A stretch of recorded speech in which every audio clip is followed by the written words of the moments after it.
Title: He Dreamed of His Sister. Then they found her in an orphanage in the bustling city of Ibadan, Nigeria, where life thrived amidst the hum of motorcycles and the melody of hawkers calling out their wares. Ade and Ronke built a life filled with love and laughter.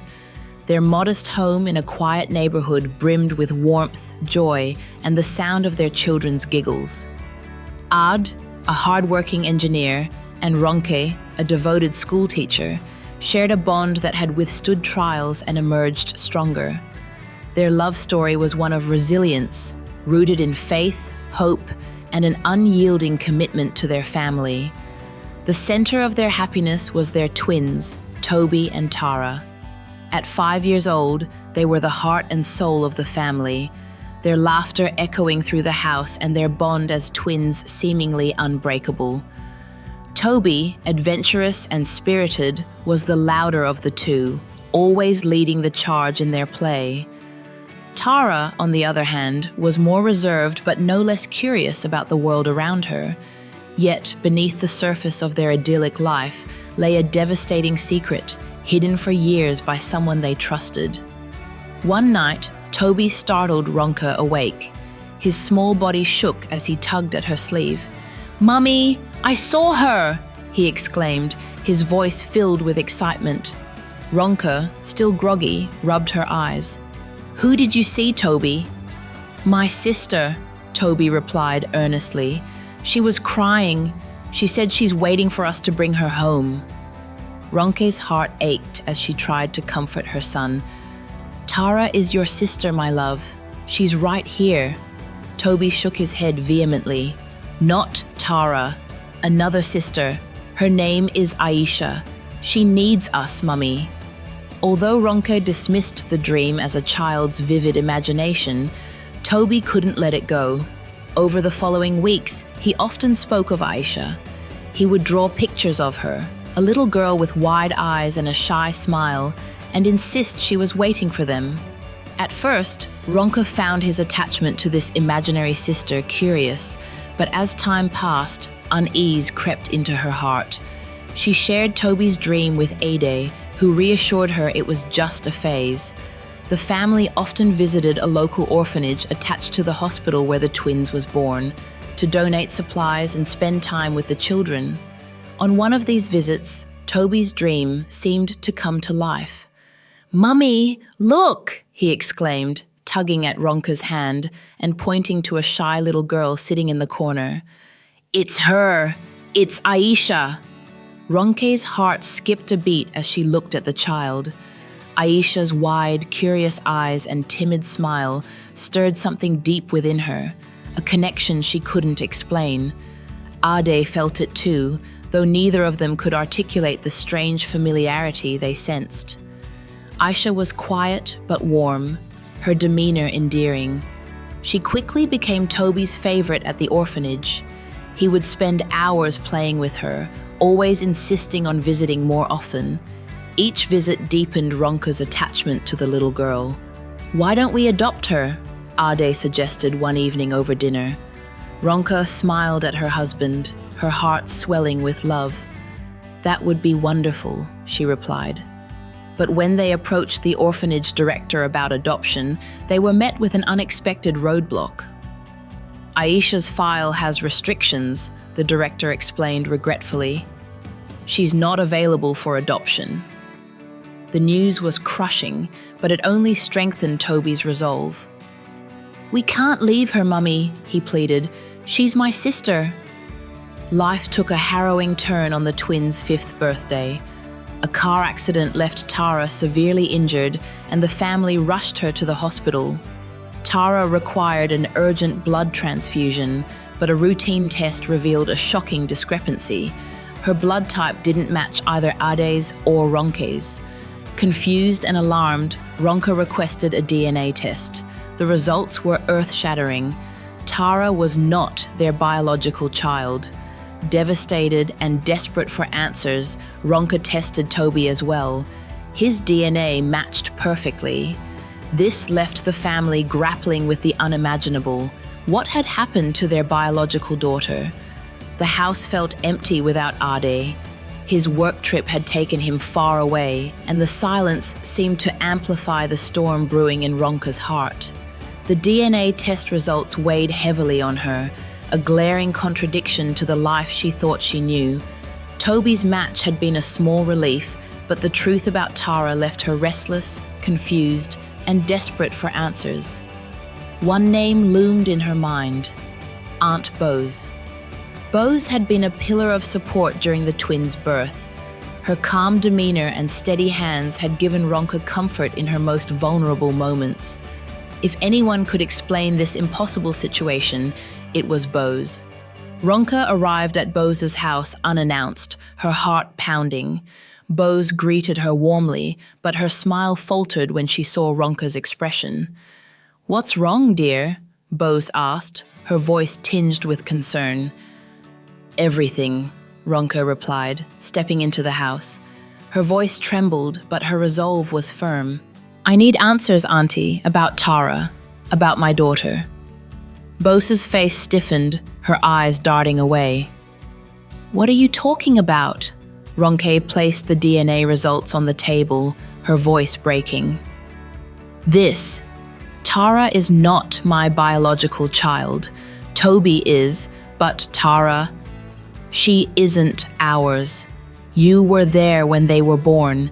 You oversaw everything. Tell me the truth." Bose hesitated, her hands trembling as she picked up the paper. Her silence stretched on, filling the room with a suffocating tension. Finally, she spoke, her voice barely above a whisper. "Your baby girl, she didn't make it." The words hit Ronka like a physical blow. She staggered, clutching the back of a chair for support. "No," she whispered, shaking her head. "No, that's not possible. I held her. I saw her." Bose's voice cracked as she continued. "Ade didn't want you to suffer. He didn't want you to grieve. He asked me to find another child to take her place. I thought it was for the best." Ronke's legs gave way, and she sank into the chair, her world spinning. "You switched my baby?" she choked out. "How could you do this? How could he do this?" "I did what I thought was right," Bose said defensively, though guilt was etched across her face. "I thought it would help you heal." Rage and despair churned within Ronka as she demanded, "Where is she buried?" Bose hesitated, her voice trembling. "Behind the hospital. There's a grave. I'll take you there." They drove in silence, the weight of Bose's confession hanging heavy in the air. When they arrived at the hospital, Bose led Ronka to a small patch of land behind the building and left her alone to grieve. The ground was uneven, overgrown with weeds, and marked only by the faint outlines of a crude grave. Ronke fell to her knees, her tears flowing freely. She clawed at the earth, her sobs piercing the stillness of the night. The loss felt unbearable, a child she had carried, loved, and dreamed for, reduced to an unmarked grave and a lifetime of lies. As she knelt there, her tears mingling with the soil, she felt a small hand on her shoulder. Startled, she turned around. Standing behind her was Aisha, the little girl from the orphanage. Her wide, curious eyes were filled with concern, her expression mirroring the innocent compassion of a child. "Don't cry, Auntie," Aisha said softly, her voice a soothing balm to Ronka's shattered heart. In that moment, something clicked. The connection Ronka had always felt with Aisha surged to the surface, undeniable and overwhelming. Her heart raced as realization dawned, a truth her soul had sensed but her mind had not yet comprehended. "Aisha," Ronka whispered, pulling the girl into her arms. Tears streamed down her face as she held the little girl tightly. It was as though the pieces of a broken puzzle were finally falling into place. As she cradled Aisha, her sorrow and anguish began to shift. Her heart, which moments ago had felt irreparably shattered, now swelled with a glimmer of hope. In that embrace, She felt both the pain of what was lost and the joy of what had been found. The drive back from the hospital was a blur. Ronka's mind raced with questions, but one thing was clear. She needed to uncover the full truth. The connection she felt to Aisha was no coincidence, and she would stop at nothing to bring her daughter home. When Ade returned from his work trip, he walked into a home charged with tension. Ronka's face was pale, her eyes hollow from sleepless nights and unrelenting anguish. She sat him down at the dining table, her hands trembling as she slid the DNA test results across to him. "Aid," she began, her voice cracking. "Tara, she's not ours." At first, Ade's brows furrowed in confusion. "What are you saying, Ronke? Of course she's ours. She's our daughter." "No, she isn't," Ronke whispered, her voice barely audible. "The DNA tests prove it. Tara's not biologically ours. Toby is. But Tara? Someone switched her." Ade's confusion gave way to shock. "Switched her? How? Who could?" His words faltered as the weight of her statement sank in. Ronka's eyes brimmed with tears as she recounted her confrontation with Aunt Bose. She described the matron's trembling confession, the unmarked grave, and the years of deceit. Ade listened in stunned silence, his mind reeling. "I thought you knew," Ronke finally said, her voice a mix of anger and heartbreak. "Bose told me you asked her to do it, to replace our baby girl so I wouldn't grieve." "What?" Ade's voice rose, his shock giving way to indignation. "I never, Ronke, I would never do something like that. You have to believe me." "I didn't want to believe it," Ronka admitted, her voice trembling. "But she was so convincing. She said you didn't want me to suffer." Ade's eyes burned with fury and betrayal. "Bose lied to you, to both of us. I had no idea. Ronka, you know me. I would never hide something like this from you." Determined to uncover the full truth, Ade and Ronke confronted Bose together. The matron, who had always been a respected figure in the family, now looked small and frail under the weight of their accusations. "I did what I thought was best," Bose stammered, her voice defensive yet tinged with guilt. "Funmi was just a teenager, her baby. She needed a home, and you had lost your daughter. It seemed like a solution for everyone." "Solution?" Ade's voice thundered, his anger barely contained. "You stole our child. You lied to us for 5 years. Do you have any idea what you've done?" Ronke, her voice steadier now, asked the question that haunted her most. "Where is our daughter, Bose? The child you took from us. Where is she?" Bose hesitated, her face pale. "She's alive. She's at the orphanage. I made sure she wasn't adopted." The room fell silent. The air seemed to grow heavy as the gravity of her words sank in. The little girl they had grown attached to, the one Toby had dreamed of and called his sister, Aisha, could she be their biological daughter? Bose's admission set off a chain of events that consumed the family's days and nights. Ronke pored over hospital records, orphanage files, and anything she could find to corroborate Bose's story. It was a painstaking process, filled with obstacles and dead ends. The orphanage staff, bound by confidentiality and protocol, were reluctant to release information. But Ronka was relentless. Every visit to the orphanage brought her closer to Aisha, and every interaction deepened her certainty.